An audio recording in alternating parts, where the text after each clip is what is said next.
Every 4 years, Northern Territorians go to the polls to choose the 25 people who'll represent and govern them in this, their Legislative Assembly. Well, they've just done it again. The last votes being cast only minutes ago before booths closed at 6 o'clock.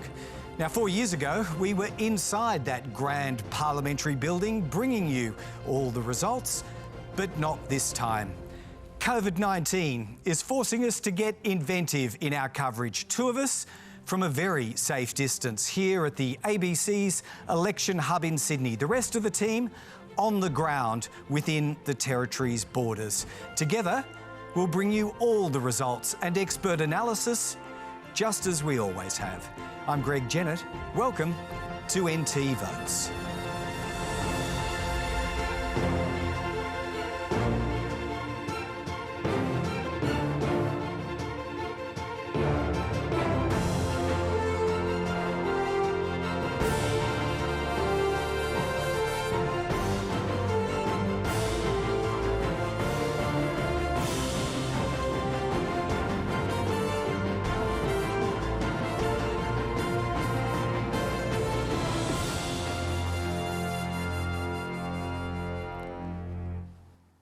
,4,000 kilometres and about 15 degrees Celsius, plus a once-in-a-century pandemic stand between us and the Northern Territory tonight on an election day quite unlike any other. The last one saw Adam Giles and his country Liberal government swept aside like an ebbing tropical tide, and in with it surged Labor under Michael Gunner. 4 years later, he's seeking a second term as Chief Minister in this, the first general election to be held under coronavirus restrictions in this country.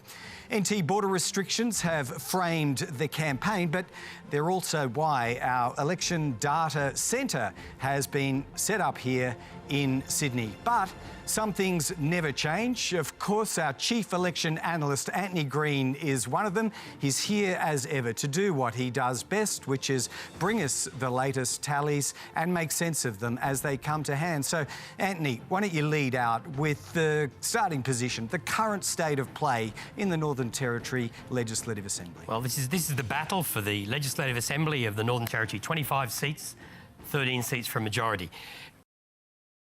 And more counting comes tomorrow and over the rest of the week. Anthony Green, Chief Election Analyst. They never made it easy for you tonight, but you made your call, and once again, it was the right one as events transpire. Now, that's where we're going to leave our coverage and wrap it up tonight. An election that's returned a Gunner government by its estimate, possibly in majority, but if not, then certainly with the largest block of votes with which to form a workable minority government in the Territory. It'll take several more days, perhaps even a fortnight, for those tighter seats to be finalised and declared. But one way or another, Michael Gunner's convinced he will be the Chief Minister when those final declarations come through. Now, of course, ABC News will continue to update its numbers and seat predictions as the data comes in, and you can find that wherever you get your news, on air or online. This NT election has blazed a trail in Australian politics on how to conduct a poll, how to campaign in the lead up to one, all of it under the cover of COVID-19 social and border restrictions. Make no mistake, though, it'll be watched by all who plot elections wherever they may be in this country. And there are a few coming up in the next little while. The ACT's next in mid-October, Queensland a fortnight later, then into next year, Western Australia follows in March. We've learned a few things too about how to cover these events remotely if necessary. So, on behalf of all our teams, the one in the Territory, Anthony Green, and the rest of the mob here at the Election Centre in Sydney, thanks for watching NT Votes in 2020.